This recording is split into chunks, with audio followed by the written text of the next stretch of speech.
comeoninsportsnetwork.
NFL Nation, how you doing? Come on in. Welcome to As the NFL Turns. Welcome to the Come On In Sports Network, and welcome to the 2025 Best Free Agents Available show. We got Lawrence in the building. We got Jeremy in the building.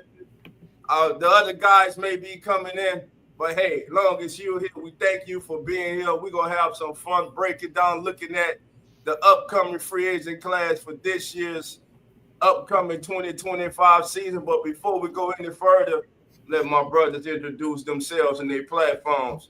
Jeremy. Good afternoon, fam. Thank you for joining us here on the Come On In Sports Network. Jeremy from Beware the Stampede and Come On In Bills. You can find me on Twitter at BWR the Stampede. Hope you all having a wonderful Sunday. Kick it over to my man Lawrence here. What's up, everybody? Good to be here. The 2025 season is underway. We're excited here at Come On In Sports to get us started. Free agency is fast approaching.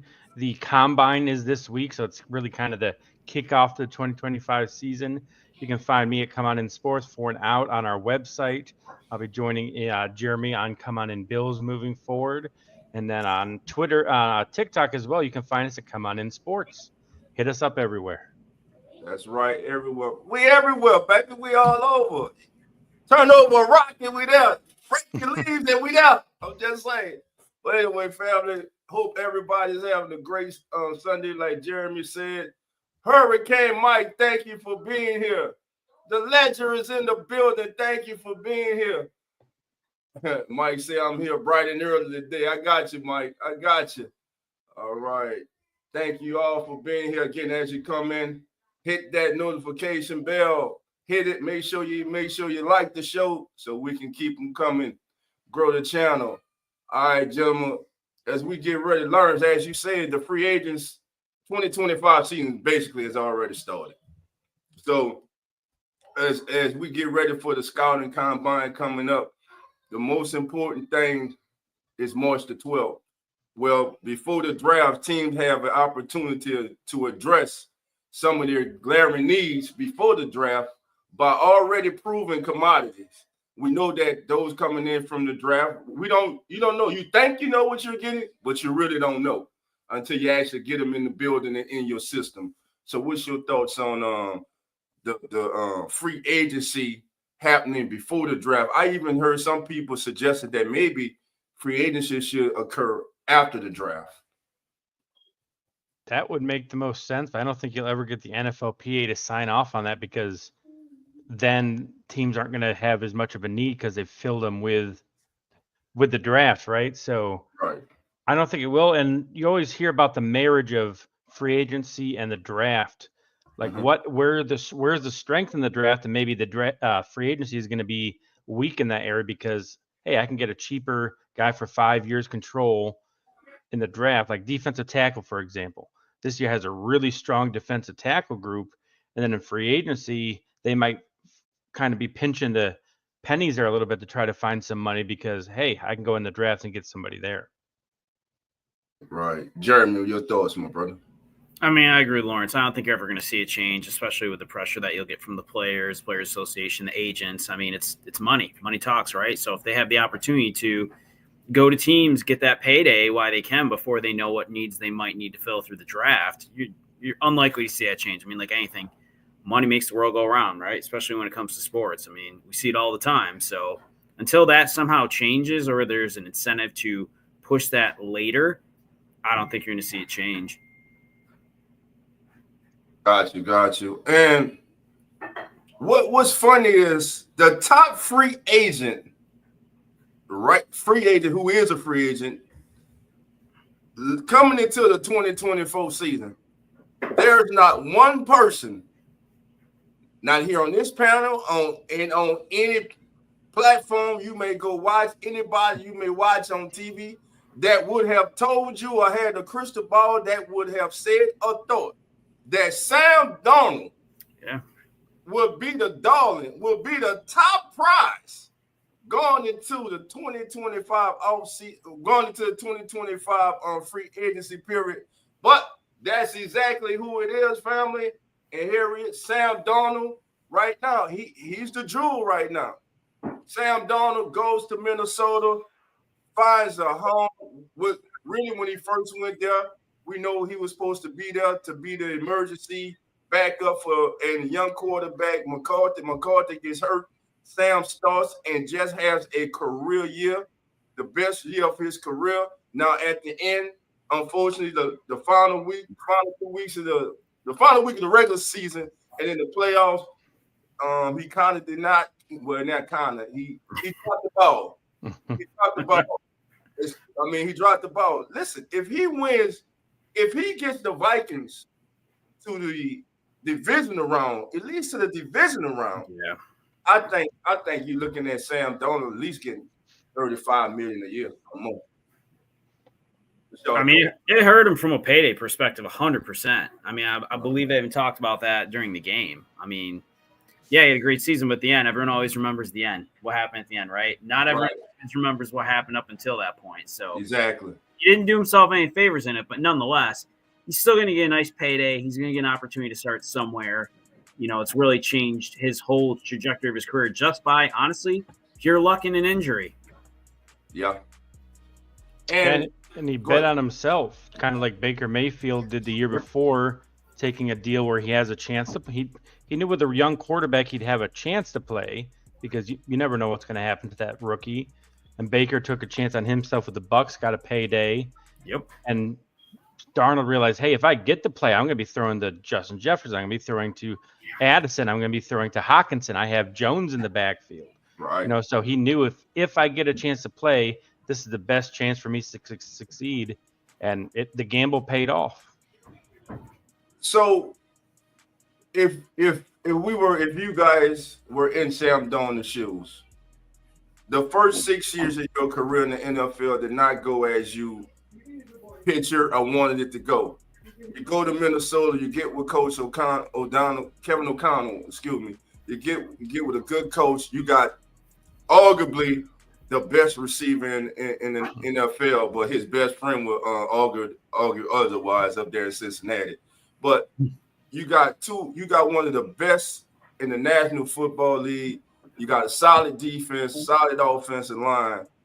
I mean, if you're Sam Darnold, do you even consider leaving Minnesota? Now, I've read that the Vikings still plan that they're having McCarthy as their guy. So if you're Sam Darnold, do you sign a 2-year deal, a short-term 2-year deal with them? Or do you go into free agency, and if a team throws you $35 plus $40 million, I think you got to take it. But at the same time, will you have the same success there that you had in Minnesota? And if I'm a franchise, do I pour in $40 million to Sam Darnold after one successful season. Your thoughts? Yeah, Jeremy.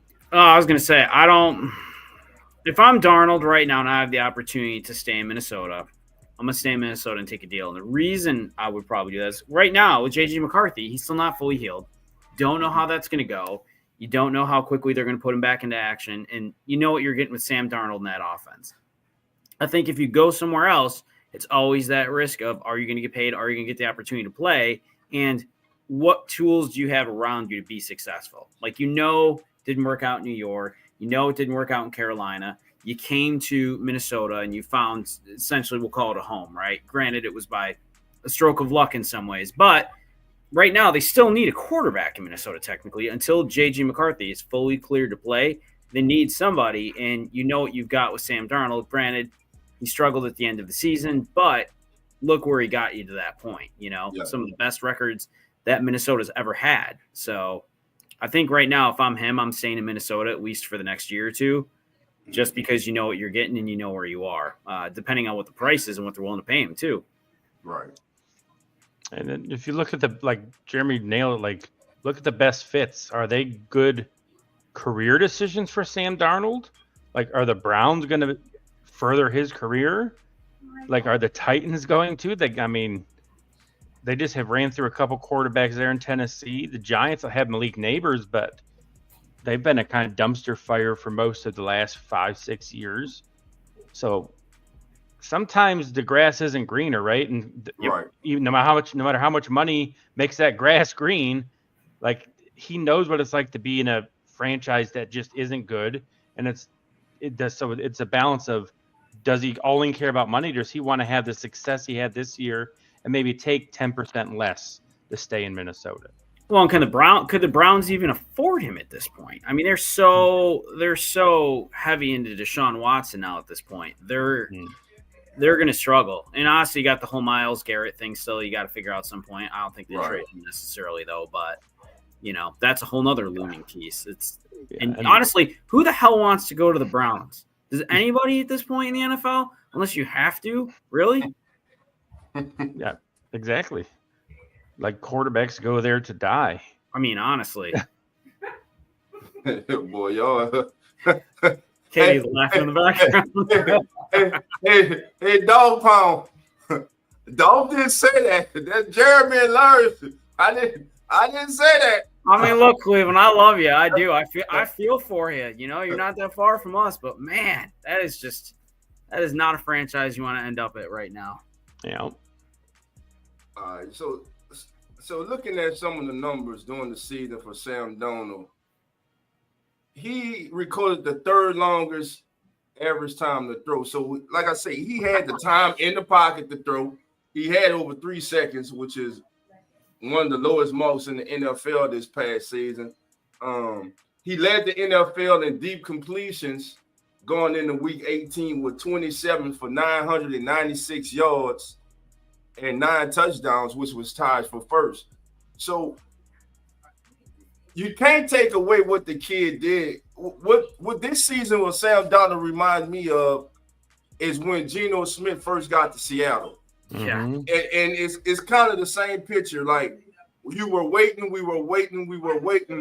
for that moment for this kid to reach his potential that many thought he had when he came into the league.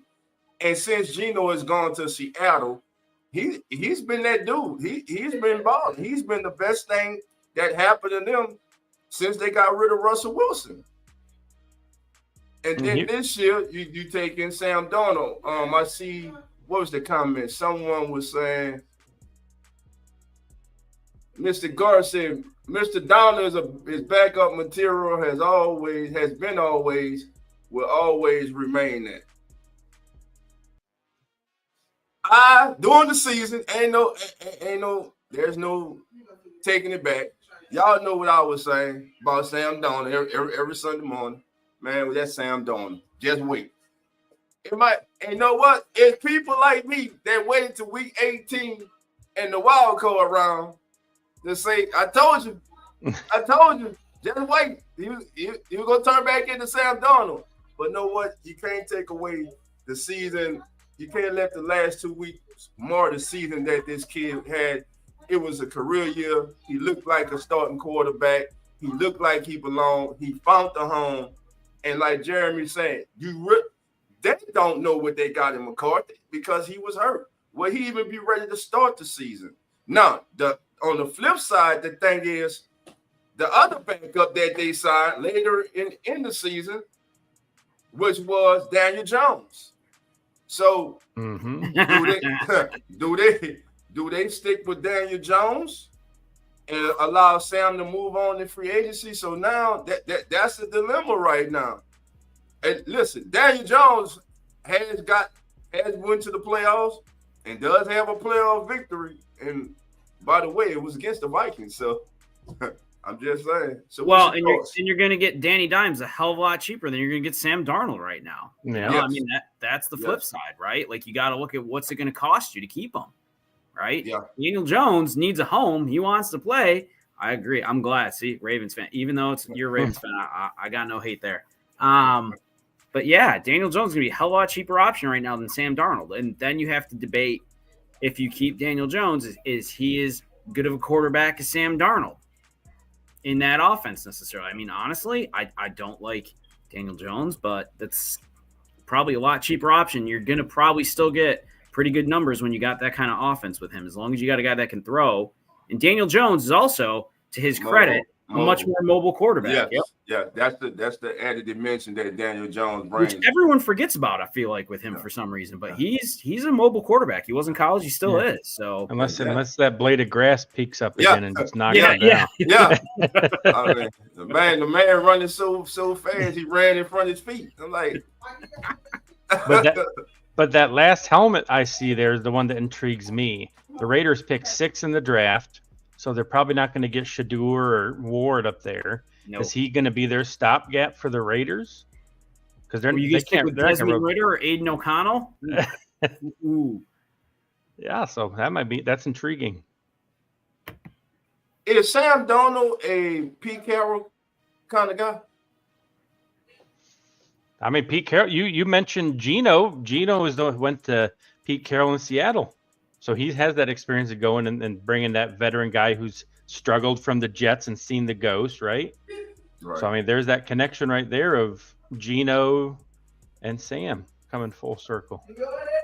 Now, with the teams that's up there right now, the Giants, any chance he goes back to New York and to the Giants?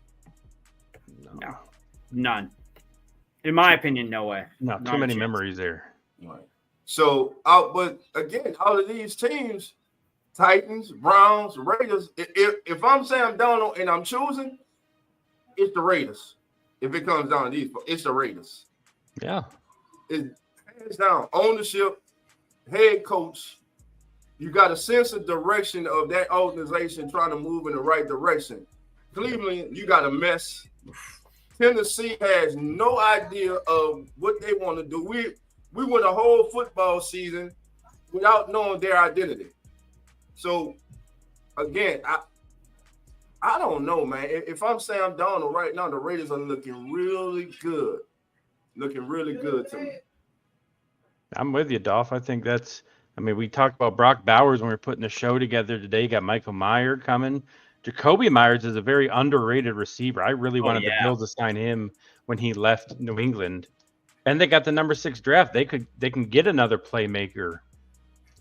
Well, and you've got a city that likes to win, right? Mm-hmm. Like, they're gonna put money into that team. Like, they want to win. They had their hockey team. They come in, all of a sudden they're a championship team, right? Like, they expect winning. They don't build this big fancy stadium in the middle of downtown Vegas for nothing. I mean, I've been there. Right. That stadium is absurd. You got to go to that stadium? That's awesome. Yeah, I got to go on the field and everything, try to kick field goals, which, let me tell you, that is not a future career for me.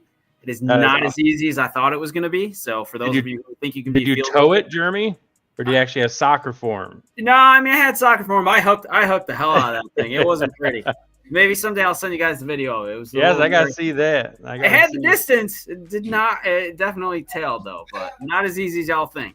No, gosh, no. All right, gentlemen, let's move on. Number 2 on our list, Russell Wilson. Who do the Steelers select? Talk about 2 and 3 together because they both on the same team.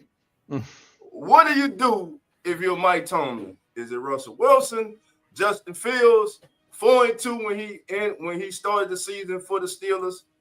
Many thought that he should have remained the quarterback, but hey, when Russell came in, the Steelers took off, went on a winning streak, and toward the end of the season, you had those saying should have kept stuck with Justin.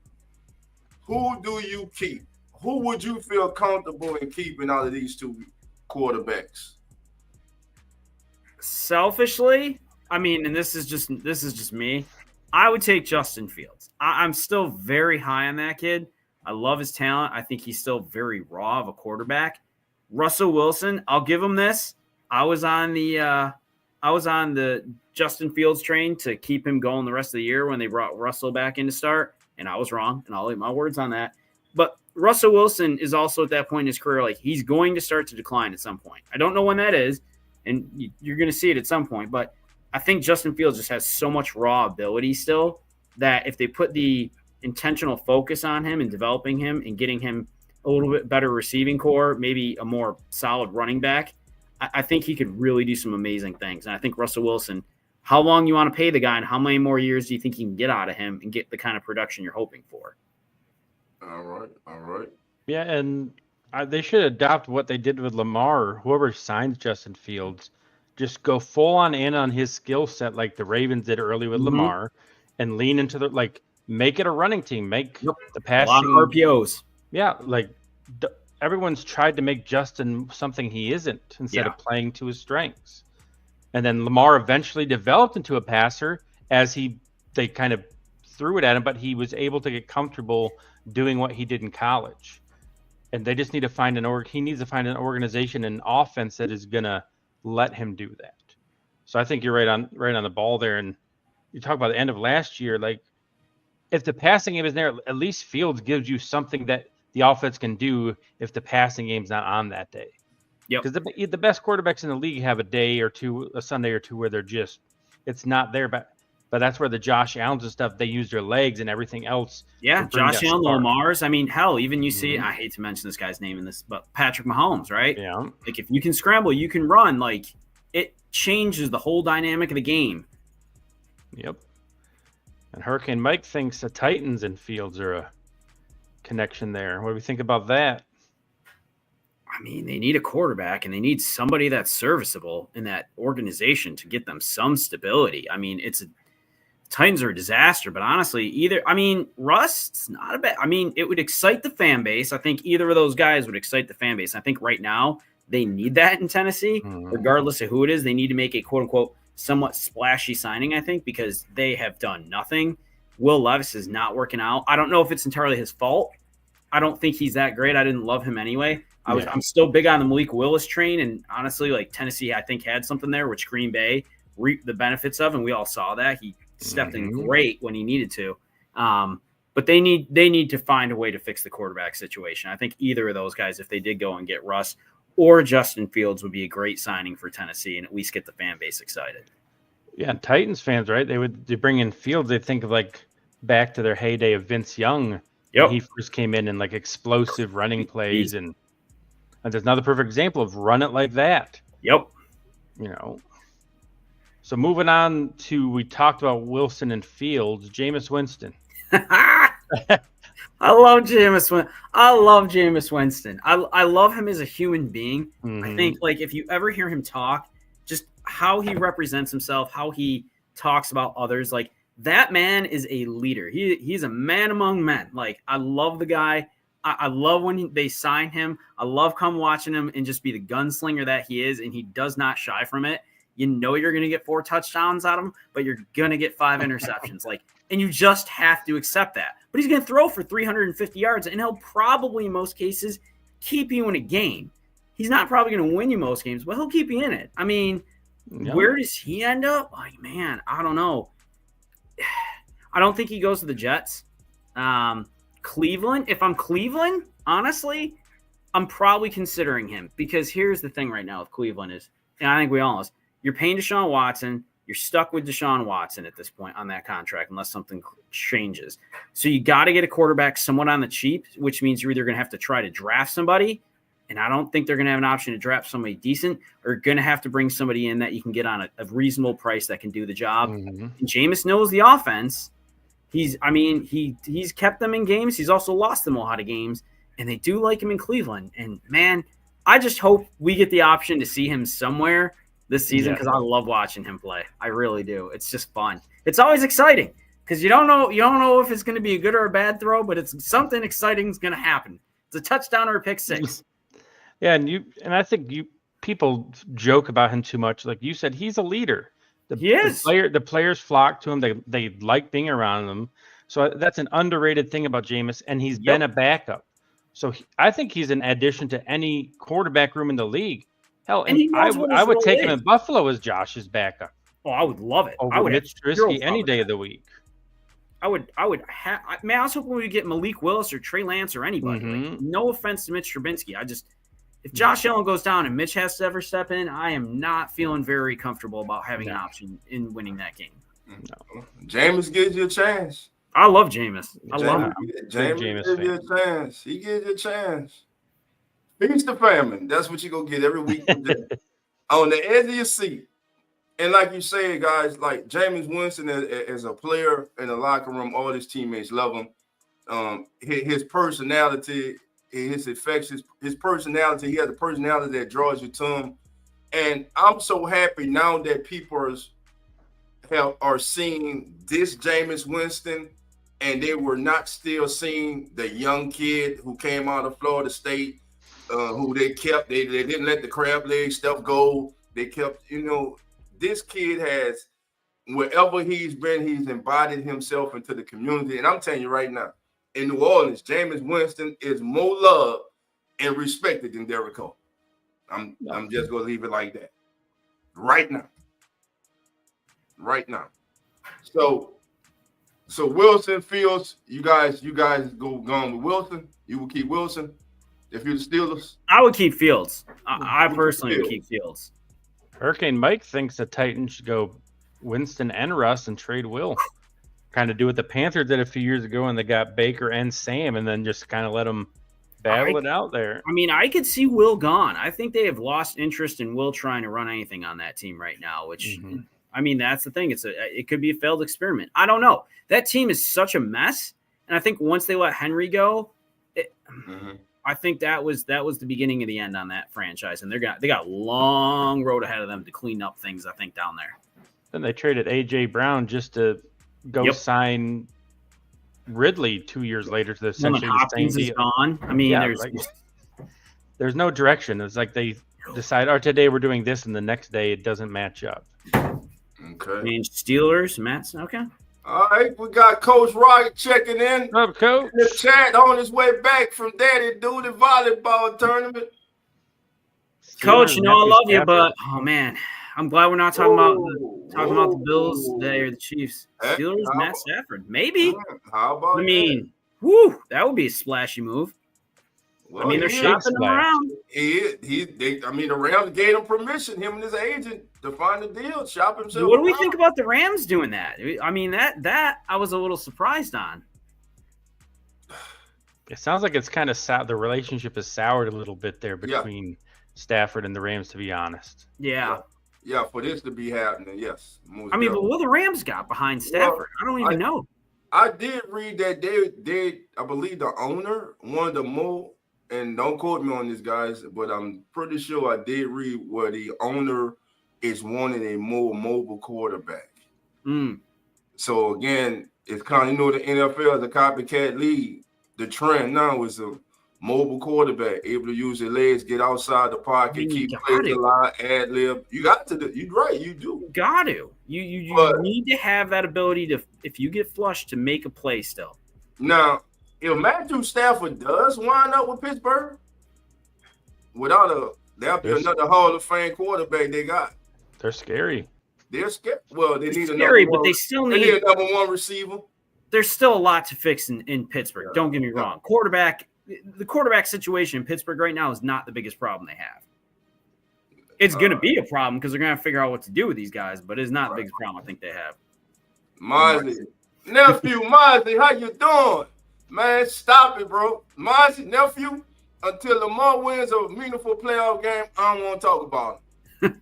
I don't want to hear nothing about Lamar until he wins a meaningful playoff game. That's it. Divisional game to get to the AFC Championship game, and that's an AFC Championship game to get to the Super Bowl. Until then, I don't care nothing about his regular season. I don't care nothing about his awards. He's great. But guess what? He ain't great enough to get you to the bowl. He ain't great enough to get past Josh Allen, get past Patrick Mahomes and Joe Burrow. He ain't good enough right now.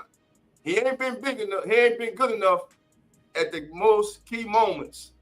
Until he does that, bro, right now, because of his performance this year, because they lost this year, and they went out and got Derrick Henry. Now that kind of makes me like who was it? Was it Carlos? Was talking about the coaching with John Harbaugh. Mm-hmm. You go out, you get Derrick Henry specifically for the playoffs, and you don't ride him, you don't use him. I have no idea what that was about. Right now, man, y'all got a coaching problem. Y'all got a coaching problem, philosophy problem, and it might be with the head man, because as the head man, there's no way I'm not going to go to my offensive coordinator and say, get the ball to Derrick Henry. There's no way. That's what we got him for. But, and Dolph was talking about us and the Browns. Look at him bringing the fire to the Ravens and Harbaugh and Lamar. For real. Dolph with the fire today. I mean, but in all fairness, he's not wrong. He's not wrong. No, he's not. I didn't love it. I mean, what team wouldn't want Derrick Henry and be like, I'm going to run the ball 25 times a game. I'm going to run it down your throat till I can't make it work. And then I'm still going to run. I'm just going to run it with Lamar at that point. Like, you just, man. The Ravens beat the Bills if they run it like that. Oh, 100%. 100%. I was so happy they passed a lot. Every team that way. Yeah. Look at what Saquon did this year for the Eagles. Mm-hmm. All right. That's always been coaching. Lamar did his job. No, bro. He didn't do his job. Nephew, he did not do his job. He did not do his job. If he had did his job, y'all would have been in New Orleans. Y'all been in New Orleans a week ago. He didn't do his job, Mozzie. Lamar, listen, I love Lamar. His last name Jackson, so I love Lamar. Damn it, that's why I'm frustrated too, because he keep letting me down. Damn it, his last name Jackson. We gotta get this shit right. But anyway, man, listen. He has hold on, excuse me. He has things he has to overcome. Go ahead, guys, take over.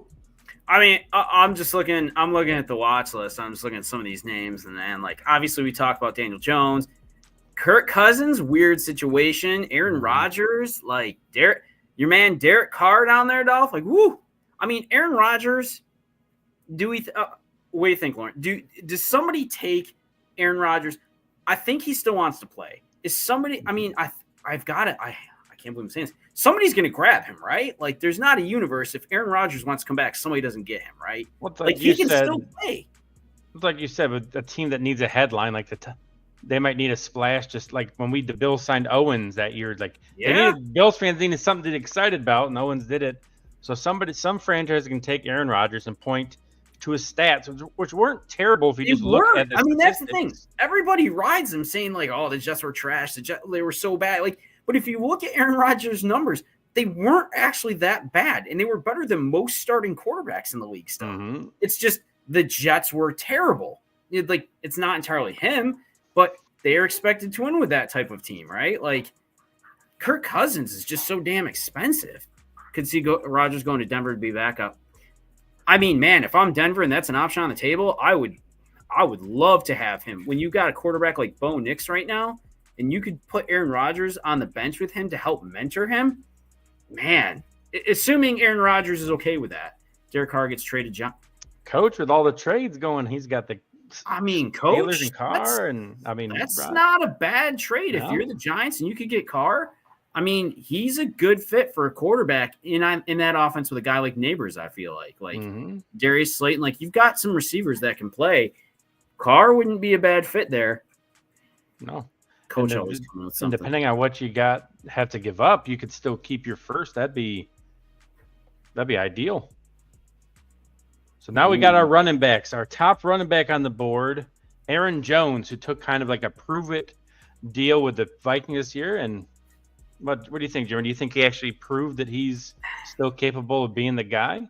I think he did. I think the hardest thing for him was prior to where he was, is being able to get the time to be on the field to really show what he could do. As far as the best fits go, oh man, all these teams, like the Patriots are still like, I like Stevenson. I just don't think he's the good fit there. I think, honestly, looking at these teams, if he doesn't stay with Minnesota, he ends up in Vegas. Vegas needs another running back. They got to fix that problem. And I think looking at this, that's the place where I could see him most likely filling in and going.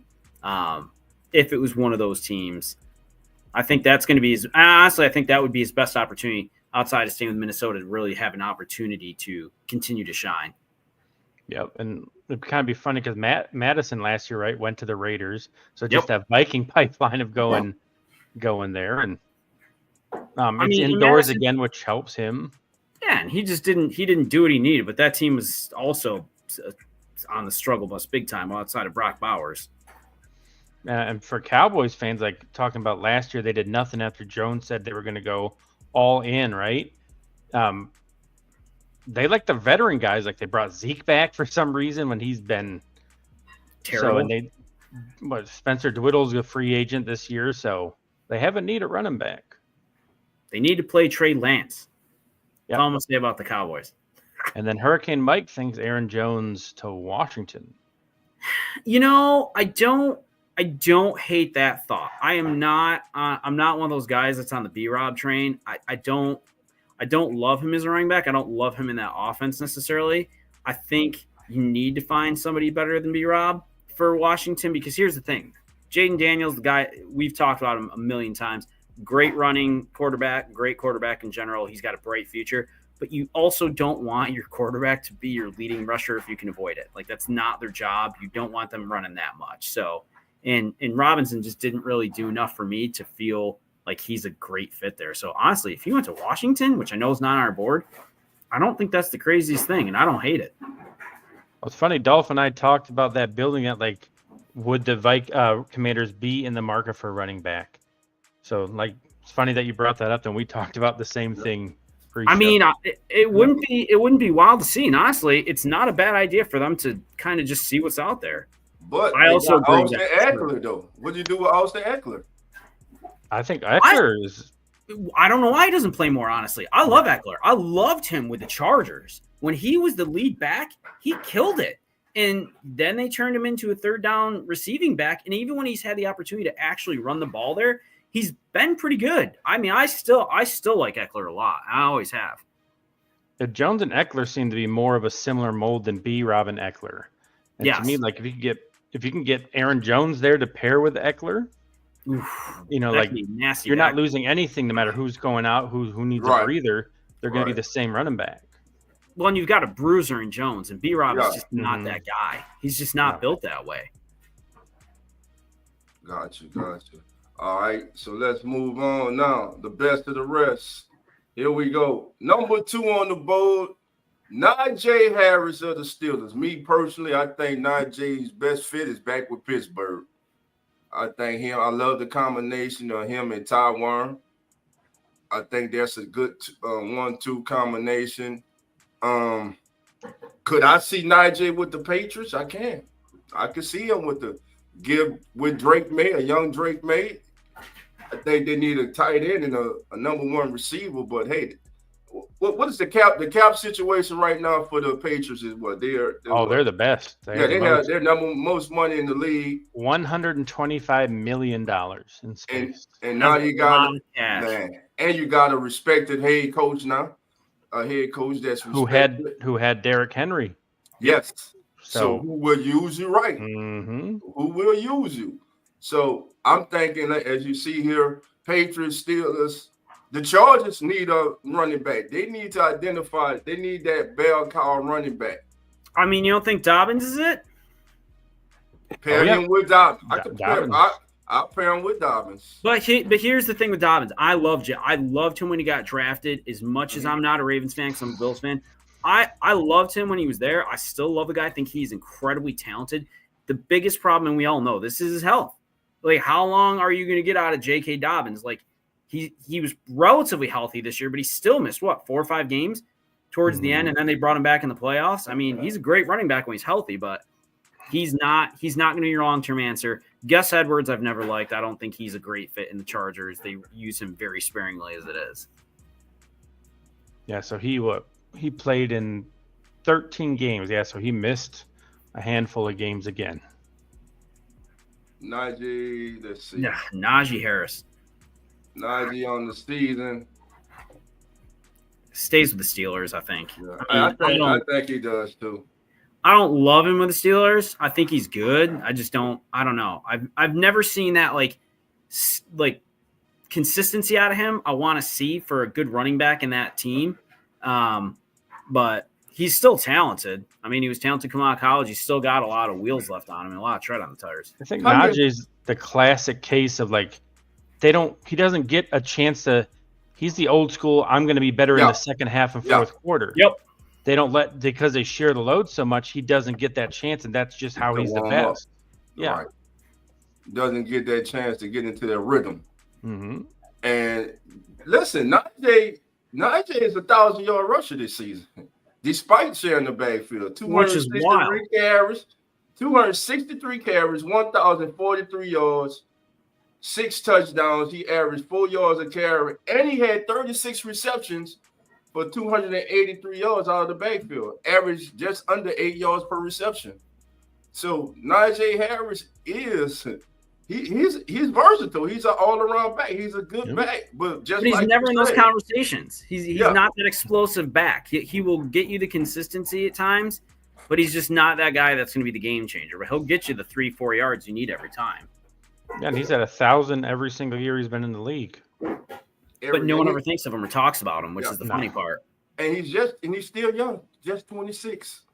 Just 26 years old. So I think the Patriots and Najee would be a great fit with Mike Vrabel. Coach has a question, guys. What you guys think about Hunt? Do you think he could help some team out? Which team would it be? Coach, you talking about Kareem Hunt? Yeah, I'm sure that's what he's talking about. Yeah. Yeah, I think he could help a team out. I think he's still a decent running back. I mean, honestly, I think he was better than Pacheco. I don't know why the Chiefs didn't play Hunt over Pacheco more, truthfully. And when Pacheco was hurt and you saw Hunt playing, you could see that he was the better running back. I mean, but the Chiefs don't build their game plans around running. They never have. They just want to throw, 35, 40 times and throw it to Kelsey if they can. Miami, it's not a bad pick. I mean, Mostert and you got A-Chain, but I don't know. Yeah, they good. I mean, Mostert's a free agent. I think they cut him. They let him go. I think they'll let him go. So, I mean, Najee and A-Chain. That's your bruiser. Listen, that's not. That would be a dangerous duo. That's not a bad idea. That's a good one. That's a good one, Mike. That is a real good one there. Kareem Hunt to Miami. Then Javonte, Dolph, that's the one that you have seen have a little soft spot for. Javonte Williams. Yeah, I mean, the kid is talented, man, but it's just like we were saying. It's injuries, man. That's it. Yep. That what continues to slow him down. You see when this kid gets an opportunity to run the ball and gets into a rhythm, and he can be – I think the kid has the ability to be one of the top backs in the league, but I just think his injuries right now. We're being robbed of a lot of these kids showing us their full potential and their full talent by something that's totally out of their control, and it just happens sometimes. Injuries will rob a player of their career and slow them down. I mean, and Javonte Williams is a good example of that. I mean, the kid can do it all. I mean, that's my thoughts on it. But Lawrence Moon, like we were talking earlier, man, I really like this kid, man. And I tell you what, I like to see him on my team. I definitely take him as a backup to Alvin on my team. I tell you that. They got a good running back room. Honestly, if you look at the Broncos, like they've got a good team. I mean, they got good running backs. They've got their quarterback of the future. I think we can probably say that at this point, right? So, oh yeah. But like, man, if he can stay on the field, and even when he's not on the field, they still got guys behind him. So if I'm him, it's not a place I wouldn't mind being, is staying in Denver. Because here's the thing too, it's really, could he do well in Carolina? Carolina right now, not a bad fit. Here's the thing with Carolina, you got Jonathan Brooks, who unfortunately, Dolph, like you just said, crazy amount of talent. Everybody's wanting to from Texas, and he's out again. Like, this guy can't catch a break. And you got Hubbard, like, he's good, but he's also hurt. So, like, what do you do right now with Carolina, right? Like, I don't know. I mean, that wouldn't be a bad fit. For Jonathan Brooks, though, man, that's another kid. Like, talking about those injuries. Yeah. That is somebody, if he's finally healthy and can play, man, that kid was fire coming in. I was so excited to see him. Yeah. And they signed Chuba to an extension in November, so if Brooks can get back healthy and Chuba, there's your 1-2 already there. Yep. Okay. But it's big if. So Broncos for life, welcome in. Broncos for life, how you doing? Come on in.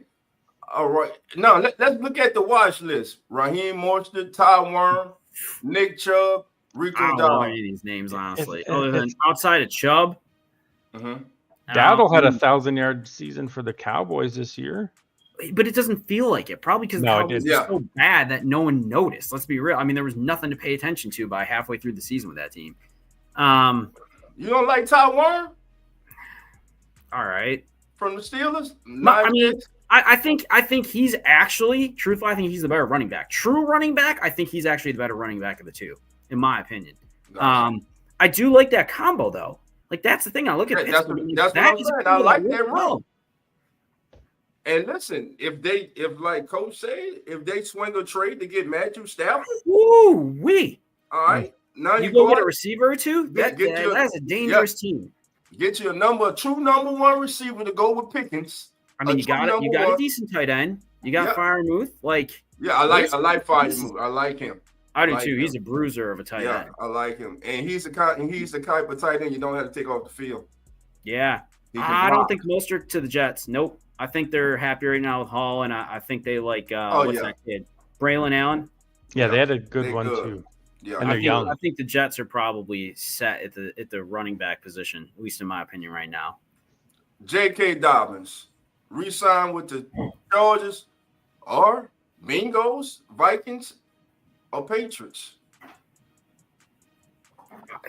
Chargers, I think. If I'm the Chargers, I'm re-signing him after what I saw. Yeah. You just need to keep him healthy. I would get rid of Gus Edwards. I would find a better backup running back besides Gus. Yeah. I know that was their thing in Baltimore. It's not Baltimore. And I love the fact that Harbaugh brothers just want to give running backs to each other. That's very kind of them. But sharing is caring. Sharing is caring. Hey. Am I my brother's keeper? So hey, I'm just saying.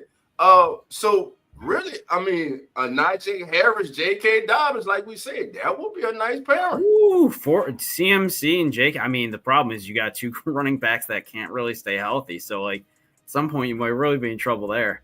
And the Niners, I think, this year proved they can pretty much plug anybody into that system. Yeah. Every running back they put in was putting up numbers. I mean, Isaiah Cordero, when he went nuts. It's like, do they want to spend resources, Yeah. I mean, Dobbins to back up CMC. I'm just worried about the health of both those guys at that point. That's the concern I have. But like Lauren said, they already have a nice running back. True. And honestly, you could probably get Dobbins for a decent price because of his injury history. Like, you're going to get him probably at a discount. He had a good season, but he still missed games. Yeah. Let me see. What kind of numbers? Look up these 49ers running back run right quick. Mostert, I like. I was surprised to see the Dolphins abandon the run game. I felt like a lot this year, very early on, in that they literally just immediately went to A-chain, and after the season Mostert had last year, basically we're just like, yeah, we'll put you in when we can get around you. that to me, I feel like for the Dolphins, and granted, I'm happy to see the Dolphins lose, obviously, right? But yes, I think for me, that is one of the missteps the Dolphins had this year is that they basically just abandoned Mostert, who did everything for them last year as far as a running back, and went to A-Chain and just – I think that was a huge misstep. I think they should have leaned on Mostert more than they did this year. yeah, because A-Chain's going to break down eventually. Mm-hmm. And he's good, but he didn't. Yeah. I mean, he didn't like blow anybody out of the water. But again, that team had a whole lot of problems, and now you look at Tyreek Hill in that whole situation. So, Dolph, you look at the running for the Niners. Mason averaged 5.2 a carry on 153 carries. Guerrero averaged 5 on 84. That's crazy. Patrick Taylor averaged 4.7 on 39. When you're getting 4.5 yards out of these guys every play. That is wild. But look at the carries though. He only was Guerrero. The kid started 3 games, 84 carries, 420 yards, 4 touchdowns, 15 receptions. Nuts. 15 receptions that go along for 152 yards and average 5 yards a carry. And that's a kid that never even really played. That they had. They ended up plugging him in, and they were like, we need you to basically run the entire game, which you've never done, and you've only played a few snaps here and there, and they threw him into the fire, and he still went off in that offense. Well, it's like that's the Shanahan's, his dad and him. It doesn't matter who the running back is. Nope. You remember that year, like when the Broncos after TD, running back, like Olandis, Gary, Anderson, like year after year, just a new 1,000-yard rusher, no matter who it was, plugging in and playing him. Ooh, Anderson. And what is Mitchell? And Mitchell. Let's see what Mitchell did for the Niners. Where is he at? I think he was hurt a lot of the year. Yeah. But a name that's not on our list that we took off, but I wanted to talk about is Ty Johnson as a free agent. Yeah. And as Jeremy can attest, he's he is a great third down back, really good at blitz pickup. Yeah. And he can play 10 to 15 plays a game and make an impact. That's a type of after the first wave of free agency type thing that's a signing that goes under the radar, but can really affect the team's bottom line. Yeah, and just to go off what you guys were saying about the Niners, here's Patrick Taylor. I just said Patrick Taylor. Many of you have no idea who the young man is, but Patrick Taylor started 1 game, had 39 carries for 183 yards, 1 touchdown. He averaged 4.7 yards a carry. Mm-hmm. So like you said, it really doesn't matter who they put back there. They seem to have success. So that's a system thing. That's it. I'm going to the Niners. Here we go. Let's go. That's a system thing right there. If you're a running back, you might want to consider going on the West Coast. I'm just right. Mike. I want Ty Johnson to stay in Buffalo. I mean, me too. I mean, I would love to keep him. I mean, if he went to the Bengals, I think he'd be a good fit there, especially with Joe Burrow. But I would like to keep him in Buffalo if we can. Mm-hmm. I like our running back room right now. I like Cook. I think Ray Davis is a star in the making. That's what I was about to. I like that kid for you guys. That kid has so much talent. I mean, he went under the radar because he played at Kentucky, so obviously not your typical big football school. But, man, did they find a diamond in the rough with Ray Davis. I love the way he ran in college. He's a big guy. He's fast, and he's just a smart running back, and you would see it throughout the season. And Ty Johnson, I mean, he's coming clutch for us this year for sure. No, there's something you guys said about Ty Johnson that separates a lot of backs from playing time in the National Football League, and that's being able to pick up the blitz. Yep. Blocking. Mark Ingram arguably was one of the best blocking running backs I ever saw in the National Football League. Oh, for the Saints? My God, yes. Mark Ingram was one of the best blocking running backs. Sometimes teams can tell you what they're going to do. I mean, if you know a guy sucks at blocking, you know when he comes in the game, 9 times out of 10, he's going to run the ball. I mean, sometimes you just gives yourself away, but like you guys said, man, I like the running back room also. He can. Wasn't that what we were talking today, Lauren? That was him who caught that sliding catch. Down. No, yeah, in the end zone. That was a great catch. Yeah, Yeah. Yeah. So, I mean, and most running backs are not making that catch. Like that's that was most receivers ain't making that catch. that was Most an receivers all-timer aren't. for the Bills. Yeah, that was pretty filthy. Mark Ingram, oh man, when he was in his prime, woo, that man was a beast in New Orleans. Yeah. Man, the good old days. All right. Those days are coming, Dolph. Hey man, hey man, I'm gonna ride. I've been through a storm before. I'm gonna stay there. I'm going through this one too. Go come out the other side. You better be ready when we come out the other side, baby. That's all I'm gonna tell you. All right. So Ty Warren, Nick Chubb, man. Again, injuries. Yep. Great running back. Just has robbed this kid. I mean, 1 year you come back from an ACL, then you come back, you do it again. Man, you can't help but he's human, man. You can't help but think about, man, is it even in the cards for me? I think he just needs to be out of Cleveland. I think it's a Cleveland thing. Like it is the Cleveland bad luck that exists in that organization. I'm sorry, Cleveland fans, if you're on here. You all just have the worst luck. Like just every which way possible, whether it's a contract or health or whatever it is, it just never seems to go your way. Even in the days, I think, man, you look good on paper, and then 3 weeks in the season, everything goes to hell in a handbasket. Yeah. All right, guys, let's keep it moving on. So there's our free agent running back list. Now we go to a list that, quite frankly, is not. This list here, it took me and learned some time to even put it together. We were scratching our head. We were crossing T's, dotting I's, erasing him. So this is what we came up with. Mike Gesicki. Now, Mike Gesicki, I've liked Mike Gesicki since he was with the Dolphins. Had a couple injury riddled season, but this past season with Cincinnati, I think he gave them that third option as that tight end that Joe Burrow can count on. This past season, now he had, I believe, learned 63 receptions. Yeah, he was that third guy. Yeah, he was their guy, man, and hit the best fit for Mike Gesicki once again, New Orleans, because right now the Saints do not have a starting tight end. Jawan Johnson is a free agent. He was the starting tight end. Kansas City, with the uncertainty of whether Kelsey's going to retire or come back, and then Kelsey's play, I mean, it's kind of been going in the opposite direction. And the coach, Ali Cox, is a free agent for the coach, so the coach can use a tight end. So, what's your thoughts on these fits and Mike Gesicki in general, Lawrence? Like you said, I'm not going to use the word because he was a Dolphin, so I didn't like him at all. But in terms of a football sense, yes, he's a weapon when used. And then when Mike McDaniels came to Miami, it's like all of a sudden he couldn't catch a ball. He couldn't get open. It was really weird.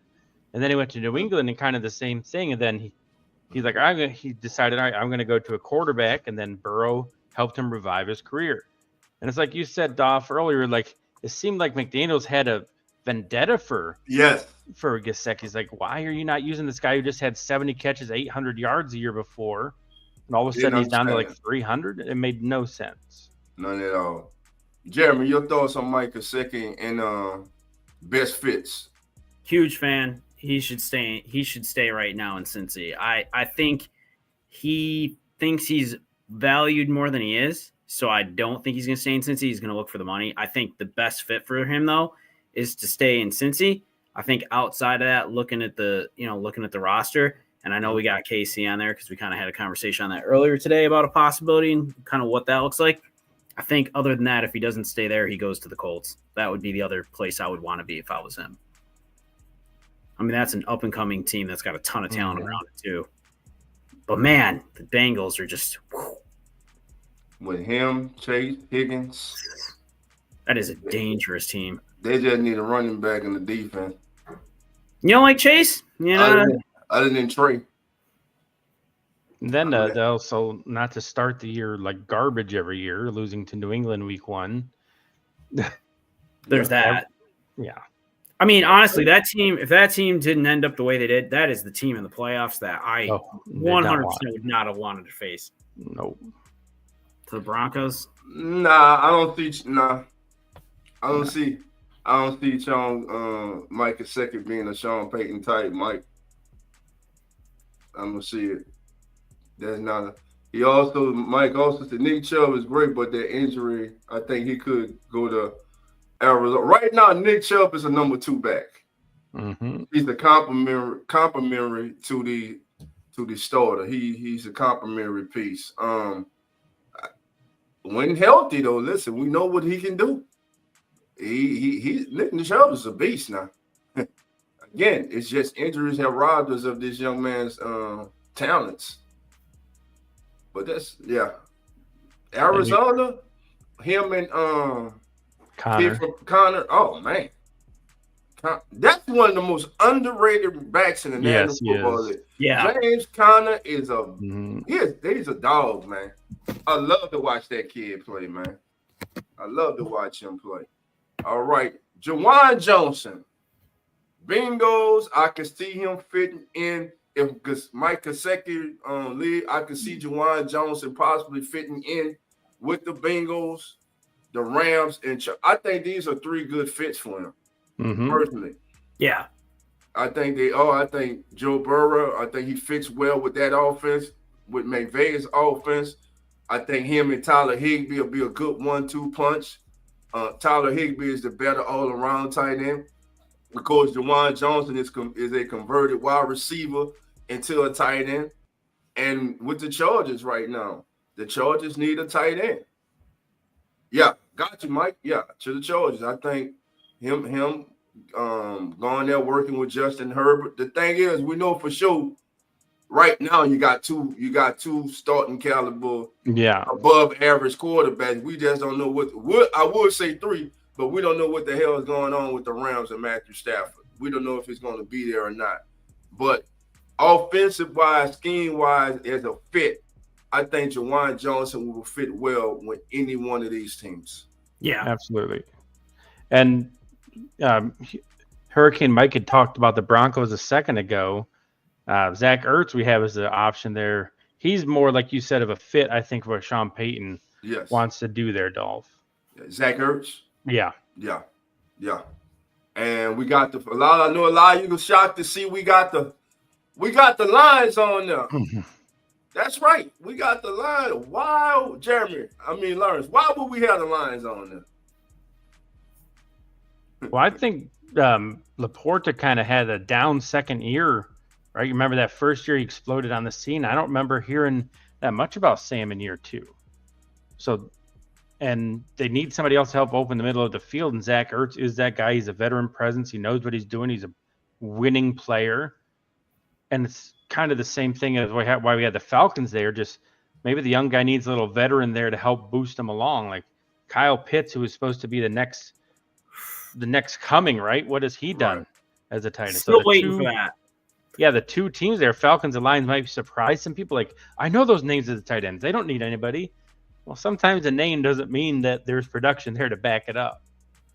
Well, why not have 2 good tight ends? You got Bowers, and look, I know he didn't play a lot, but Michael Mayer, right? I'm still high on him. I mean, he was great coming out of college. I think he's still an incredibly talented tight end. Is it a bad thing to have 2 good tight ends, right? Like that you can, look at the Patriots. You had Gronk and you had Hernandez. Like, it works in the right system if you've got the right guys where you can make it work, and you can really penalize teams for trying to cover 2 tight ends in those certain sets when you need to. Yep. Hurricane Mike thinks Ertz to the Jets. Well, I'm struggling with who the Jets even have right now. Who's the quarterback? Conklin was the one who's leaving, who's a free agent. But who's there? Like right now, it's Tyrod Taylor. Tyrod's a good backup quarterback. He is. He's a good. I like him. Yeah, I like him. I still like him. Now, Kyle Pitts this past season, 15 games started, 47 receptions, 602 yards, just under 13 yards of reception, and 4 touchdowns for his career with the Falcons. 196 receptions, 2,651 yards, averaging 13 yards of reception and 10 touchdowns. Not necessarily a bust. Nowhere close to a bust, But I think Kyle Pitts is suffering from that term that everybody likes to use, a generational talent. So people put unnecessary and unwarranted expectations on this young man. He has not been a failure with the Falcons. He even had a 1,000-yard season his rookie in 2021. A down season in 2022. He went for 667 in 2023, and again 602 this past year. But in all fairness, his quarterback situation has been less than by far. Yes. So maybe a change of scenery will be good for Kyle Pitts. Yeah. I think he's still incredibly talented. I think he's not in the right system for what you would expect out of him. And I think he does need to find a new home at some point. It's not because he's not good, and I think he could be good with Penix is the quarterback once he gets more used to each other. But I think right now, I agree. I think a change of scenery would not be the worst thing in the world for him. And if I'm the Falcons, maybe consider shopping him around. Good, coach. Let him go. I think the problem with like the view of Kyle Pitts is like when the ball's thrown to him and it's not caught very much. Yeah. Like they threw to him in this past year, it was under 42% of the time the pass was completed when it was thrown. Like, and just that's not what you expect when you draft somebody where you drafted, especially a tight end. You just don't take tight ends really that high. Like what Brock Bowers did this year is what everyone thought Kyle Pitts was going to come in and do. Yeah, and that Brock is so Bowers. And Brock Bowers, who did he have him throwing the ball this year? Everybody. And he was putting up numbers. O'Connell, I think Ritter at one point. Like no matter who it was. Yeah, no, that's the one time that term was used correctly. Generational talent. Because Brock Bowers is that dude, man. 100% agree with that. He is that dude. That kid is, listen, he's unbelievable. If he stays healthy, that's the he's big going to break a lot of records. He broke Mike Dickens' record. He broke for most catches by a rookie tight end. Listen, the kid is just special, man. And the Raiders, now you get a stable head coach in there. You get Pete Carroll in there. Listen. What one thing Pete Carroll's going to do, he's going to get in that locker room and he's going to get rid of those who don't buy in. 100%. He's going to clear those out who don't fit, don't want to fit. He's going to get them out. In other words, he's going to get those bad apples out. Y'all know the old saying. He's going to fix my favorite term, Dolph. He's going to fix the culture in the locker room. There you go. know I'm all about the culture. There you go. Got to fix the culture. And we talked about that on one of our shows on the pregame Sunday of his first year in Seattle. They set an NFL record for transactions within a season. Because like you said, he's going to find the people who want to be there and who fit what he wants to do, and he doesn't care who you are. And honestly, here's the other thing. He's going to attract talent. I mean, you know what you're getting with Pete Carroll as your coach. You're going to go to a city that wants to win, right? Like Vegas is going to spend money. They want to win. They expect winning there. Like, they are going to bring talent into there, and he's going to clean up. And honestly, if I'm Max Crosby right now, I'm actually really excited about all this because you look the next couple of years, like that team is going to completely transform, and they are going to turn that team into a winning organization again. I'm surely confident of that. Right. All right, guys, we go move on, and here we go. The man of the hour. Listen, Joe Burrow has came on and say, pay this man. I don't care what we got. Pay this man. Pay him, pay Chase, and play my guy on the other side. The DN. The DN. It starts with Hendrickson. Yeah. Hendrickson. Yeah. Play Hendricks. Trey Hendrickson, my guy. Pay Trey Hendrickson, man. You got to keep the band together. And let Hendrickson go, sign T. If I'm the Bengals, that's what I'm doing 100 times over. No question. I mean, they're talking about franchise tagging them until they can get a deal done, but the franchise tag will actually cost them more than getting the deal done. The franchise tag was 26 million. But his because his is 20% higher because they franchised him before. Yeah, that's right. Because they tagged him last year. Yeah, so $26 million the franchise tag that they'll be looking at. Now, some fits. Mozzie, I know you still here, nephew. There you go. T. Higgins, Zay Flowers, Mark Andrews, King Henry, Lamar Jackson. No damn excuses if that happens. Maybe not a single excuse for him anymore. Well, there shouldn't be anyway. His team is excuses. loaded with talent. No excuses. If you guys, because I actually think that he'll be that bona fide receiver, he'll be that big physical, fast receiver to go with Zay Flowers, Mark Andrews, and Raven Nation. Y'all crazy hell. Mark Andrews is still a hell of a tight end. 100%. A hell of a player. And we talked about 2 tight ends earlier. They got Likely. And Likely the good tight end there too. Yeah, so don't get caught up in the moment, man. You shouldn't even been in that position for him to have dropped that ball. How about that? Mozzie doesn't think so, though. Doesn't everybody? Oh, you want Myles Garrett? Everybody wants Myles Garrett. Let's be real. Cleveland's not trading Myles Garrett, man. No, they're not. There is no. Now we're digressing, but whatever. There is no reason for Cleveland in any universe to trade Myles Garrett from a financial standpoint, unless they get literally the greatest return ever, which not necessarily out of the cards, but Myles Garrett's not leaving Cleveland unless it is for a king's ransom. Coach, I was just about ready to talk about Washington with T. Scary Terry along with T. Higgins. Man. Oh, that's something right there. That's nice right there. Buffalo needs him because we need a true number one. We don't have one. And I love Shakir, but Shakir's a slot player. We need somebody on the edge. That's what I was thinking about with putting this list together. A true number one in Buffalo. He would definitely be that. And listen, and also, if he goes to the Commanders, my God, that's a nice one too. And then they signed J.K. Dobbins. Yeah. I mean, the Commanders are looking like a real scary team, but that kid Dallas stays lower. Yeah, that kid in Washington right now has a lot of players looking at the Commanders. I mean, that's the exciting thing for the Commanders is you've really changed that whole team right now, and you've got a lot of excitement in that organization, and you've got a lot of players that are like, yeah, that seeing what Daniels did and where they've already gotten to, like to make that team that next step better, like, whew. Right.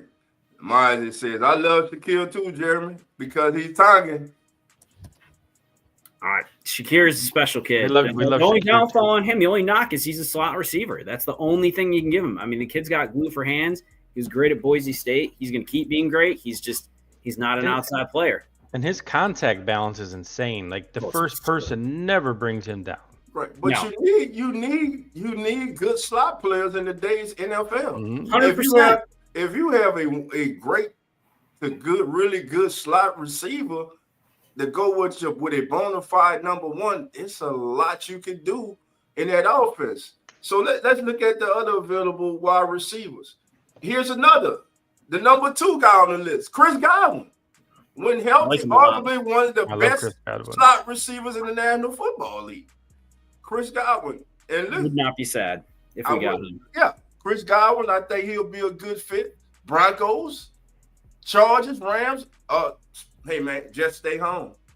But what do the Bucks want to do? Because of the last 2 years of his injury history, do the Bucks kind of want to move in a different direction? You still got the Hall of Famer Mike Evans. Listen, Mike Evans, as soon as he walks off the field, they should walk right into a yellow jacket straight to camp. If he's not unanimous, then I don't know. I don't know what it is. The saddest thing ever because that man is unbelievable. I love the fact. I was so worried at the end of the season. Mike Evans was not going to get that. And I love how they literally at the last second of the season managed to give him the catch so he could get it because that guy is unbelievable. Yes, just 1,000 yards every single season since he's been in the league. And not only that, look at the team you're on. Like, you've had – I love Fitz and some of those guys, but, like, you had not the best quarterback situation. No, you had like Corey Rice. I mean, man, you could – had the gunslinger James. James slinging to him all day, baby. Jameis, Josh McCown was there for a year throwing to him. My goodness.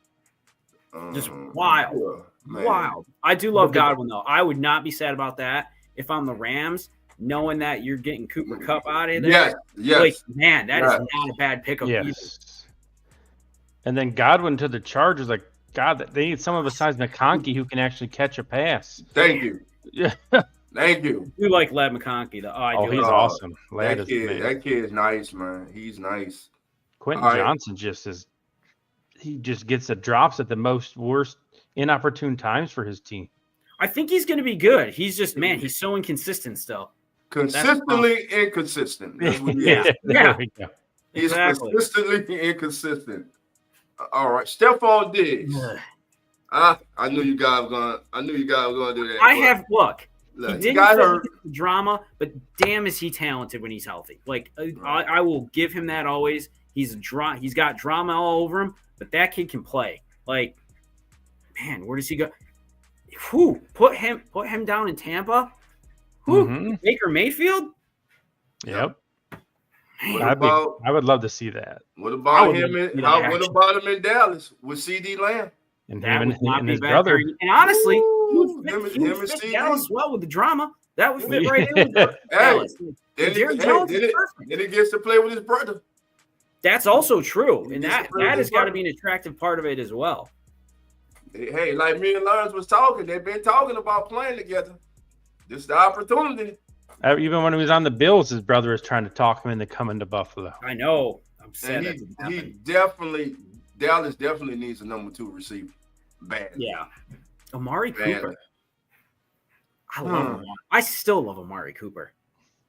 We just missed. I can't believe how little we used him. That's what I was about to say. Why? I don't get it. Why I don't get it. I don't know. Idea. I think we all feel a certain kind of way about that one, honestly. Like, that's still just weird. I could see Coop I could see him going to Chiefs. Oh, I can see him going to the Chiefs. Yeah, he's that type of player, right? He's better than Hopkins. I think Hopkins on the downside of his career. That's why I got Hop. I don't even have D Hop on my list here. I think D Hop's on the downward side of his career, man. But like all those teams that are winners, right? Look at their quarterbacks: Lamar Jackson, Patrick Mahomes, Jaden Daniels, and like we already talked about, like if they keep Stafford, yes, like all 4. And Cooper has said, like when he got traded to Buffalo, he really he saw like the difference of the winning culture, and like I think he's going to be like, all right, I made my money. Now it's time to go to a team that's going to give me a chance to win. Exactly. Then on the watch list, you got Keenan Allen, who had a really good first year in Chicago, despite rookie quarterback that I think in a system that really didn't take full advantage of his talents. You got Hollywood Brown, Darius Slayton, whose name just continues to pop up each and every season. I like him. Giants. I think Slayton's a good player. I like him too. And the big name to drop, we know that the Jets and Aaron Rodgers will be parting ways, and it's being speculated also that Devontae Adams will be right behind him. So once he becomes an official free agent, does Devontae Adams go to the head of this list for best available wide receivers, or is it still T. Higgins?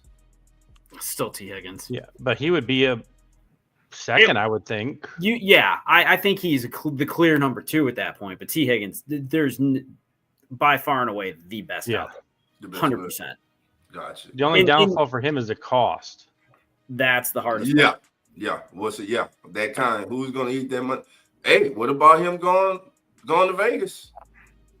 Yep. They could use another guy. Back to Vegas? Has that ship sailed? No, it's a whole, like he's got Tom Brady. Like we talked about, Jeremy's talked about like the culture and Pete Carroll. Like it's not the same Raiders he left just 6 months ago. Yep. It's a veteran coach who's won Super Bowls, won in the league, won everywhere he's been. Tom Brady's there now, and everyone's saying like he's kind of like running the show, even though he's a minority owner in it. Right. It's a whole different thing. Yeah. Peerless Price went back to the Bills after we traded him. So you never know. Love that man. Loved him as a wide receiver. I'm telling you, for a bargain shopping list on a bargain price shop, I love Keenan Allen, Marquise Brown, Darius Slayton. Oh, I want Marquise on the Bills 100%. Yeah, I would take I that. love those three. You know how I feel about my OU, right? I would love for him to be on the Bills. That would be amazing. Hurricane Mike's got the whole offensive plan. Keenan Allen to the Bengals, Hollywood to Tampa, Slade to Vegas, and DA to the There's no way in hell Devontae Adams going to Titans. Yeah, no way. I mean, that no way. No. No, Mike, they don't have a quarterback. He's been through. There's no way, brother. Now that one I disagree with you. Go ahead, Jim. If I'm him, I'm not going there. Like, if that's even an option, I will take less money to go somewhere else because I don't want to put myself in a situation where it's going to be damaging my career. And at this point, too, you got to look at some of these guys and think, are they in this for the money now or are they in this to win? Mm-hmm. Right? Like, you always got to take that into consideration because the thing is like everybody wants to make their money, but you're going to get to that point in your career. And maybe it's when you get older. I don't know. Maybe some guys don't get there. But I think as a player, right? Like when I played in college, and granted, I never played football, right? Too small, look at me. I'm not a football player. And we know I can't kick field goals, so that ain't happening. But you want to win too, right? Like that's the whole point. You want to win a Super Bowl. You want to hold that trophy. You want that ring, right? Exactly. And maybe it's earlier in your career, maybe it's later. But at some point, as a player, you want to have that highest honor of winning that Super Bowl. That's what you strive for, I think, at this level. And some of these guys are going to make choices based on where do they have. Look at Myles Garrett. He want to be in Cleveland because they ain't got no shot to win. He sees it year after year. He wants out. Like, he wants to win, and you can't fault these guys. And there is a price that we can't necessarily equate a dollar amount to per se, but there is a price to be paid for going to a contender, and you're willing to give up some of that to play at a contender. Yeah, that's true. All right, let's go to the side of the ball that everybody ignores, but football will never change. It will always come down to this. The interior offensive line. Gentlemen, take it away. This is the at least offensively, the strongest positional group in free agency is the offensive line. When we look at the list we've put together, there's only a few. But right here you have Trey Smith, like somebody the Chiefs can't afford to let go after the disaster their offensive line showed to be in the Super Bowl. He's going to be a highly desired player. Like the offensive line is going to get paid this offseason. Well, I have to. I mean, that's their thing. You look at, some of these guys, like you look at the fact you got to protect Patrick Mahomes, right? Like he is their cornerstone player on that team, right? Like they've invested a whole lot of money in him for a whole lot of years. And Trey Smith to the Vikings. I mean, it's a possibility. It's always a possibility. But honestly, I don't see him leaving Kansas City. I don't think they're going to. I don't see a world in which they don't find a way to make him part of that team. And if they do, they have made a complete catastrophic mistake, in my opinion. Yeah. In both Super Bowls, they got destroyed. And what happened? Their offensive line just got hammered. Absolutely hammered. The year after that happened, they went out and they got Orlando Brown to fix their. So the Chiefs are a team that when they see something exposed like that, they go and attack it. So they're gonna. They can't attack and let their own guy go. So bringing him in, and they got to replace their tackles. Their tackles are horrendous. Just bad. Dallas with the retirement now of Zach Morton. Mm-hmm. The Cowboys become a real option. And in Miami. Miami needs help on the offensive line. Yes. We have the Saints up there, but of course they have, the get camp compliance, but believe me, if they wanted Trey Smith and he was interested, they'll find the money and they will get it done. Because the Saints need a left guard on that team badly also. Now, the second guy on the list is Ronnie Stanley, the tackle from the Ravens. We got Chicago, the Jets, and the Commanders as possible landing spots. What's the thoughts on Ronnie Stanley? I mean, it's the same thing we talk about in almost every position. Can he stay healthy? Mm-hmm. Like ever since the COVID year, he's been a sporadic player just in terms of availability. So you're signing him with the knowledge of, hey, you don't get healthier as you get older. So is he going to continue this downward spiral of missing a lot of time and that money's wasted? But all three of these teams here that we have listed desperately needed offensive line help, and two of them are to help second-year players so they don't get David Carr syndrome and have their careers ruined because the offensive line just makes them gun-shy. Well, and the other thing is too, I mean, based on his health, you might be able to get him at a reasonable cost, right? Like you might be able to give him a discount where you're taking that chance of he may not be healthy, but how much can you get out of him and can you get him for the right price? Because money comes down to everything. So maybe he's not going to be your, 18-week starter, but he's going to get you. Could be your swing tackle. Also, he could be your swing tackle. Now, this past season, he only allowed 2 sacks. He was penalized 13 times, and he was on the field for 1,062 plays. Mazda says Stanley was finally healthy this season, and he was back to his normal self. Okay, I like Stanley. I think Stanley. I think he's gonna commit a nice price on the market because let's be honest, offensive play around the National Football League has been down the last 4 years. Mm-hmm. I don't know if it's from the college game going to more of a spread where everyone basically is just passing the ball.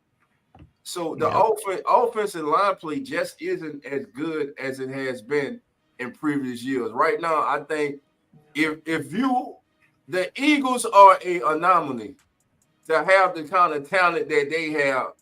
If you have 6 bona fide starting caliber offensive linemen in the National Football League today, you better hold on to them. Because many teams don't have 3, don't have 4. Let me say that. They might have 3. They might.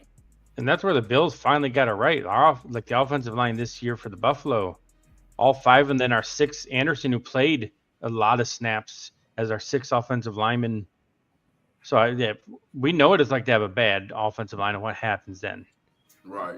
Across the board strength there, but just when you have young the quarterbacks are only as good as their offensive line, no matter like an all-time great. Look how Patrick Mahomes looked when his line couldn't protect him. You don't want to be running for your life, even if you can run. Yeah, true. Now, next on the list is Will Fry, offensive guard from the Colts. Now, this past season, PFF, he graded out at a 86.9%. That was 4th in the league. His pass blocking was 74.9, and run blocking just under, you might as well say 85%. He was at 84.9, which was 5th among guards in the National Football League. He was only penalized 1 time this season. And allowed 2 sacks. That is it. He played 268 snaps this year. So he's one of those young kids, up and comers.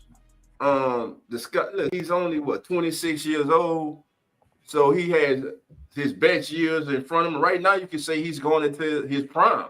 Mm-hmm. And right now, interior offensive line. What's the one place that a quarterback hates pressure the most? Directly up the middle. So if you can solidify that middle of your offensive line with the center and 2 guards, most time a quarterback can maneuver and deal with the pressure coming off the edge by just stepping up in the pocket or sliding to the left or sliding to the right. But Will Fries, gentlemen, your thoughts on Will Fries and the possible fits that we have? You got it, Jeremy. I mean, I like him as far as where I think he ends up. Like,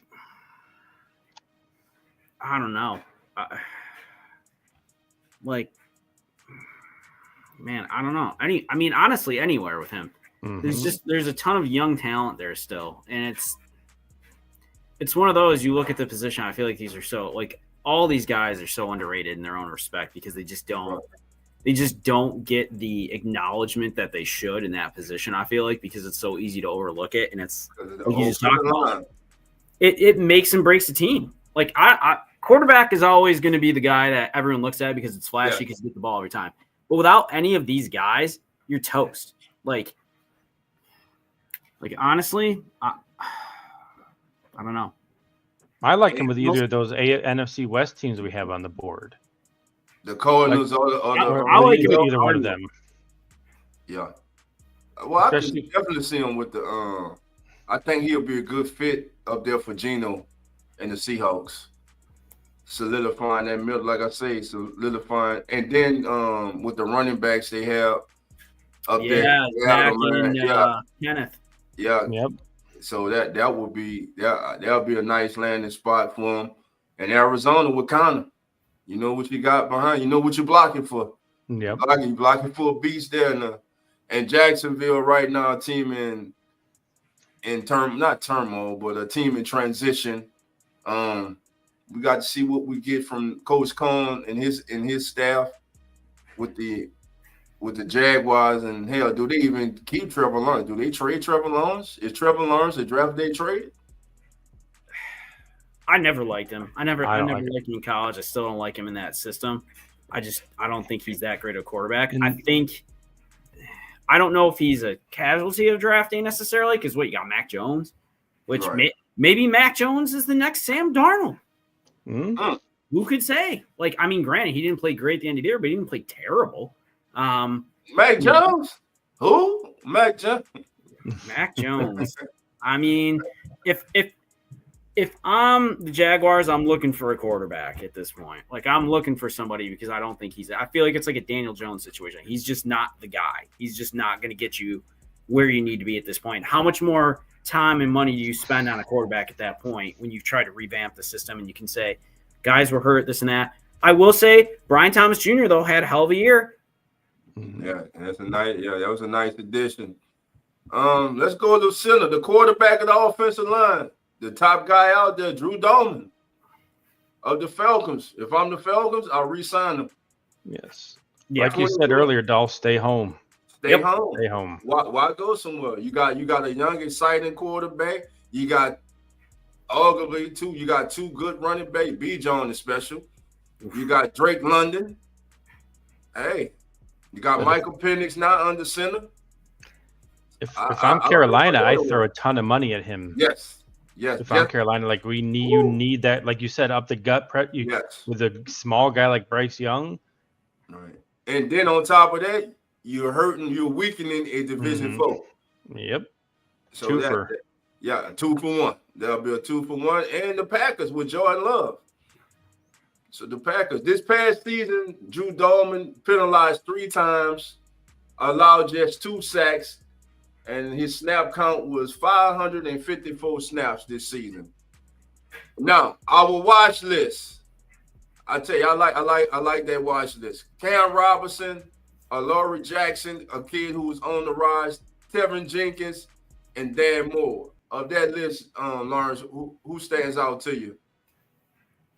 I like Cam Robinson. I think he's going to be a good get for somebody who's, like, again, it's not going to shake anybody. Like, the fans aren't going to be having a party and celebrating. Oh my God, we signed Cam Robinson. Right. But come December, when their quarterback is healthier and more upright than he's been, they'll be happy that they signed someone like Cam Robinson. All right, Hurricane Mike says Cam Robinson to the Seahawks. It's not a bad move. I mean, Drew Dolman to the Ravens and Will Fries to the 49ers. Okay. Mike, I love your interaction. Thanks for the energy today. Hurricane Mike coming in hot, coming in like a hurricane. All right. We got 9 in the building. Real fans, Sports, our brother. Remember, come on in, Sports Network. Sorry for the Saints fan. Who you thought? What? The Saints play the Bills next year. Ooh. Hey, now what you mean sorry for? We ain't scared. No, I guess when I comment, it says select also. Everyone who's associated comments what I typed in for the comment. Yeah, we play them next year. Don't worry about it. They got to see us, baby. They got to see us. The thing is, you don't know what you're getting. You never know. We don't know. You know. But listen, family, that's gonna bring our offensive free agent period to an end. It's been a great show. Well, let me make. We got anything? Am I missing something, Lance? I feel like I'm forgetting something. No, next Sunday, guys, we'll be here doing the defensive breakdown. Same time, same channel. Going over the defensive players. The day before the legal tampering period starts, we'll have a live to do our actual predictions. We're going over all these guys now. That day before tampering, we're going to do our predictions. Who's going to go where, who's going to sign for what, and by then we're going to have a bigger list because teams are going to have cut people, traded people to get cap compliant. Right. So there's going to be an even bigger list of free agents that might alter where things head up. So make sure you're staying tuned to all of our networks to see and just follow along as the NFL offseason gets underway. That's right. And like Lauren said, follow all our networks: Real Fan Sports, Uneducated Sports Talks, Keeping It Real Who That Sports Podcast, Eagles Talk with TJ, Come On In Bills with Jeremy and Lawrence, and the future home of the Hit Zone with Mr. J Hits. So yeah, just keep us on. Just follow our channels, family. Sign up to the Come On In Sports Network. Listen, we at 206. Our goal is to get this to 350. That's what we're aiming for. We thank everybody for all the support and being here with us. And listen, like Lawrence said, next week we will be live back, same time next week with the defensive free agents for the 2025 season. Tampering period will be close to beginning. Like he said, you're going to have teams cutting people. You're going to have a lot more franchise tags out there. Could have some surprise trades that happen this week. You never know. But to find out, you got to stay tuned. So I need you to subscribe to the channel. The link is there on the ticker. That's it right there. www.youtube.com/@ComeOnInSportsNetwork. John, the family, and of course, we are home. Come On In Sports Network is home to the #1 pregame show on all social media, baby. As the NFL turns, we're like no other. And I'm telling you, I ain't just saying it because it's us. I'm telling you, we good at what we do. It's entertaining. You learn something. It's educational, and you never know where the show gonna go. You never know, man. Especially with Coach Rock. You never know, especially with Coach Rock. You never know. You never know what's going to happen, man. Mozzie, great stream. Appreciate you, Mozzie. We running it back next week, nephew. That's right. Yes, sir. Next week, family. So with that being said, for Jeremy, for Lawrence, and for the entire Come On In Sports Network, thank you all for being here. And listen, we'll see everybody next week. Don't forget, set your notification bells. Mark it down, baby. We back in the building, baby. And we out. The Come On In Sports Network.